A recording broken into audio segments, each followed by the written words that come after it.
Hi friends, வீரா சீரியலில் நாளைக்கான எபிசோடில் என்ன நடக்க போகுதுன்னா, மாறன் வீரா கிட்ட இந்த ஃபார்மாலிட்டிஸ்லாம் நமக்குள்ளே வேண்டாம், வா வந்து உட்காருன்னு சொல்லி அவங்கள கட்டிலில் உட்கார வச்சுட்டு அவரும் பக்கத்திலே உட்கார்றாரு. நீ ஏதாவது சாப்பிட்டியான்னு வீரா கிட்ட கேட்க, ஆமான்னு அவங்க சொல்கிறாங்க. நீ என்ன சாப்பிட்ருப்ப, இரு நான் வரேன்னு சொல்லிட்டு பால் சொம்பில் இருக்கக்கூடிய பாலை வீராக்கு ஊற்றி கொண்டு வராங்க.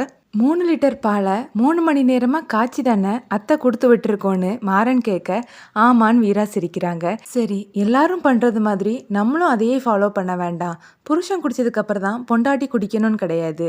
இதில் நீ முதல்ல குடி, அப்புறமா நான் குடிச்சிக்கிறேன்னு சொல்ல, இல்லைங்க நீங்களே ஃபஸ்ட்டு குடிங்கன்னு வீரா சொல்கிறாங்க. நான் சொல்கிறேன்ல ஒரு வாயாவது குடிச்சிட்டு தான்னு மாறன் கேட்க, வீராவும் குடிச்சிட்டு கொடுக்குறாங்க. மாறன் அந்த பாலை குடிச்சிட்டு, ஆஹா சர்க்கரையே போடாமல் எவ்வளவு இனிப்பாக இருக்குதுன்னு சொல்ல வீரா வெக்கப்படுறாங்க. மாறன் மெதுவாக வீராவுடைய கையை பிடிக்கிறாரு. அப்புறமா வீரா கிட்ட நெருங்கி போய் அவங்களோட கன்னத்தில் கை வைக்க வீரா முறைக்கிறாங்க.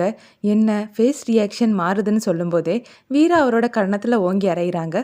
ஆன்னு சொல்லி அவருடைய கன்னத்தை தடவிட்டே திரும்பி பார்க்கும்போது அங்கே யாருமே இல்லை. இவ்வளோ நேரம் நம்ம கண்டது கனவா, ஆனால் நிஜ மாதிரியே இருந்ததேன்னு சொல்லும்போதே கதவு தட்டுற சத்தம் கேட்குது. வந்துட்டான்னு நினைக்கிறேன். கடவுளே, கிளைமேக்ஸில் விழுந்த அடி மட்டும் விழக்கூடாது, மற்றது எல்லாமே நடக்கணும்னு வேண்டிக்கிட்டே மாறன் போய் கதவை திறக்கிறாரு. வீரா பால் சொம்போடு நிற்கிறாங்க. கூடவே வள்ளியும் நிற்கிறாங்க. வள்ளி வீரா கிட்ட உள்ளே போமான்னு சொல்லி அனுப்பி வைக்கிறாங்க. வீராவை மாறன் ரசிக்கிறத பார்த்து, என்னடா ஈன்னு பல்ல கட்டிட்டு இருக்க, உள்ளே போடான்னு வள்ளி சொல்கிறாங்க. நீ முதல்ல கிளம்பத்தன்னு மாறன் சொல்ல, கிளம்பதாண்டா போகிறேன். இங்கே பாருமா வீரா, சீக்கிரமாகவே எனக்கு ஒரு பேரனையோ இல்லை பேத்தியோ பெற்று கொடுத்துரு. பேரன்லாம் வேண்டாம், எனக்கு இந்த 3 பேரோட மூஞ்சை பார்த்து பார்த்து செழிச்சு போச்சுது. அதனால ஒன்றை மாதிரியோ இல்லை என்ன மாதிரியோ ஒரு பொன் குழந்தையா பெற்று கொடுத்துருன்னு சொல்லிட்டு போகிறாங்க. மாறன் அவரோட மனசில் தைரியமாக இருக்கிறது மாதிரியே காட்டிப்போன்னு கதவை லாக் பண்ணுறாரு. அப்புறமா வீரா கிட்ட வந்து அவங்க கையில் இருக்கக்கூடிய பால் சொம்பை பார்க்குறாரு. அப்புறமா அவரோட காலை தூக்கி வச்சுட்டு விசில் அடிச்சுக்கிட்டே இருக்காரு. வீரா மாறனை பார்த்து என்னடான்னு கேட்க, இல்லை அடுத்த சீன் காலில் விழுறது தானே, அதனால தான் காலை தூக்கி வச்சிருக்கேன்னு சொல்ல, என்ன இவ்வளோ நேரம் கனவு கண்டுட்டு இருந்தியான்னு வீரா கேட்குறாங்க. இல்லை, பொதுவாக எல்லாரும் அப்படி தானே செய்வாங்க, அதனால தான் நானும் கேட்டேன். சரி, எதுக்காக இந்த பால் சொம்பை தூக்கிட்டே நிற்கிற, அதை குடுன்னு சொல்லி மாறன் வாங்கும்போது வீராவோட கை மேலே அவர் கைப்பற்றுறது. கோவப்பட்ட வீரா பால் சொம்பை தூக்கி போட, ஐயோ 3 மணி நேரமாக 3 லிட்டர் பாலை அத்தை காய்ச்சி கொடுத்து விட்டதெல்லாம் வேஸ்ட்டாக போச்சுதே, ஏண்டி இப்படி பண்ணுனன்னு மாறன் கேட்க, நீ எதுக்காகடா ஏன் கையை தொட்டன்னு வீரா கேட்குறாங்க. என்னடி பேசுகிற, நீ தானே என் கையை பிடிச்சி இந்த வீட்டுக்கு கூட்டிகிட்டு வந்தேன்னு மாறன் கேட்க, அது வெளியே இது உள்ளன்னு சொல்கிறாங்க. இல்லை, நீ சொல்கிறது எனக்கு புரியலை. நீ தானே என்னோட கையை பிடிச்சி இந்த வீட்டுக்கு கூட்டிகிட்டு வந்த, இப்போ நான் உன் கையை தொடக்கூடாதுன்னு நீ சொல்கிற, எதனால நான் தெரிஞ்சுக்கலாமான்னு மாறன் கேட்க, நான் உன் கூட இந்த வீட்டுக்கு வந்ததும் உன் கூட சேர்ந்து வாழ போகிறேன்னு நினச்சிட்டியா? நீ செஞ்ச துரோகத்தை நான் எப்போவுமே மறக்கவும் மாட்டேன், மன்னிக்கவும் மாட்டேன்னு வீரா சொல்ல, அப்படியெல்லாம் பேசாத வீரா, நான் உன்னை காதலிச்சது உண்மைன்னு மாறன் சொல்ல, என்னடா என்ன பேசுகிற, உண்மையாக காதலிச்சவங்க யாராவது இப்படி தான் விரும்பின பொண்ணுக்கு வலுக்கட்டாயமாக தாலி கட்டுவாங்களா? அதுவும் அந்த பொண்ணுக்கு விருப்பம் இல்லைன்னு தெரிஞ்சாச்சுதுன்னா அவள் எங்கே இருந்தாலும் நல்லா இருக்கட்டும்னு சொல்லி தான் ஒதுங்கியிருப்பாங்க. உன்ன மாதிரி யாரும் செஞ்சுருக்க மாட்டாங்க. ஒரு பொண்ணு காதலை ஏற்றுக்காம போனால் அவள் மேலே ஆசிட் அடிக்கிறவனுக்கும் உனக்கும் என்னடா வித்தியாசம்? ஆசிட் அடித்தா கூட அந்த வலி ஒரு நேரம்தான், ஆனால் ஒன்றை மாதிரி செஞ்சா அது காலம் முழுக்க வலிடா. நான் உனக்கு என்ன பாவண்டா பண்ணேன், எனக்கு எதுக்குடா அந்த வலியை தந்த? நீ நல்லா இருக்கணும்னு தானே நான் ஆசைப்பட்டேன், அதுக்கு நீ கொடுத்த தண்டனையா இதுன்னு வீரா கேட்க, புரிஞ்சிக்காம பேசாத வீரா, அன்னைக்கு முகூர்த்தத்துக்கு நேரம் ஆயிடுச்சுது. அந்த அரவிந்த் நல்லவன் கிடையாது. உன் வாழ்க்கையை காப்பாற்ற அந்த நேரம் எனக்கு வேற வழி தெரியாம தான் நான் இதை செஞ்சேன்னு மாறன் சொல்ல, போதும் மாறா, நிறுத்து.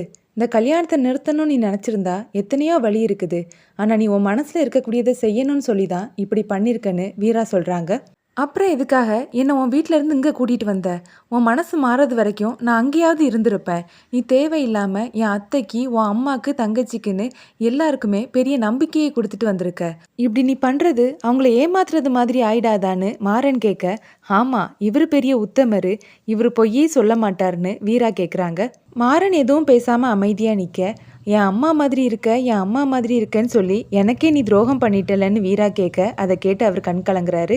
நீ கட்டின தாலியை போட்டுட்டு உன்னை என்னோட புருஷன்னு சொல்லும்போது என் அண்ணன் ரத்த வெள்ளத்தில் கிடந்துச்சுதே, அது என்ன பார்த்து ஏன் வீரா இப்படி பண்ணுனேன்னு என்னை கேட்குறது மாதிரியே இருக்குதுடா. சரி விடு, இனிமேல் அதெல்லாம் பேசி எந்த பிரயோஜனமும் இல்லை. இந்த ரூம்குள்ளே நான் இப்படி தான் இருப்பேன். ஆனால் வெளியே மற்றவங்களுடைய சந்தோஷத்துக்காக உன் கூட சேர்ந்து வாழ்கிறது மாதிரி நான் நடிக்க தான் செய்வேன். நீ அதை ஏற்றுக்கிட்டு தான் ஆகணும். அதையே அட்வான்டேஜாக எடுத்துக்கிட்டு என்கிட்ட நெருங்கி வரணும்னு நினச்ச உன்னை கொலை பண்ண கூட நான் தயங்க மாட்டேன்னு வீரா சொல்ல, அதை கேட்டு மாறன் பயந்து போகிறாரு. அவரோட ரூமை சுற்றி சுற்றி பார்த்துட்டு ஒரு நாள் லீவ் போட்டுட்டு வந்து டெக்கரேஷன் பண்ணானுங்க, எல்லாம் வேஸ்ட்டாக போச்சுதேன்னு நினச்சி ஃபீல் பண்ணுறாரு. என்னடா என்னன்னு வீரா கேட்க, இல்லை முதல்ல ஒரு ஹிண்ட்டு கொடுத்துருந்தா இவ்வளவு செலவு பண்ணியிருக்க வேண்டாமேன்னு மாறன் கேட்க, உனக்கு மாலை வாங்கி தந்து உன்னை ஆட்டோவில் அங்கேருந்து இங்கே வரைக்கும் கூட்டிகிட்டு வந்தனே, அதுக்கும் இதுக்கும் சரியாக போயிடுச்சுதுன்னு வீரா சொல்கிறாங்க. சரி அடுத்த சீன் என்னது, பாயில் படுக்கிறது தானே, எத்தனை சினிமாவில் பார்த்துருப்பேன். நல்ல வேலை அந்த பசங்க கிட்ட சொல்லி ஒரு பாயை முன்னேற்பாடாக வாங்கி வச்சுருந்தேன்னு சொல்லி அதை கீழே விரித்து படுக்க ரெடி ஆகுறாரு. வீரா கட்டிலில் படுக்கிறாங்க. மாறன் வீராவை பார்த்து பாட்டு பாட, டேய் இந்த பாட்டு பாடுறது டான்ஸ் ஆடுறது எல்லாத்தையுமே மொட்டை மாடியில் போய் செஞ்சுக்கோ, இங்கே எதையும் செய்யக்கூடாது, பேசாமல் மூடிட்டு தூங்குடான்னு சொல்கிறாங்க. கண்மணி யோசனையாக உட்காந்துருக்காங்க. அப்போ ராகவன் வந்து அவங்க கிட்ட பேசுகிறாரு.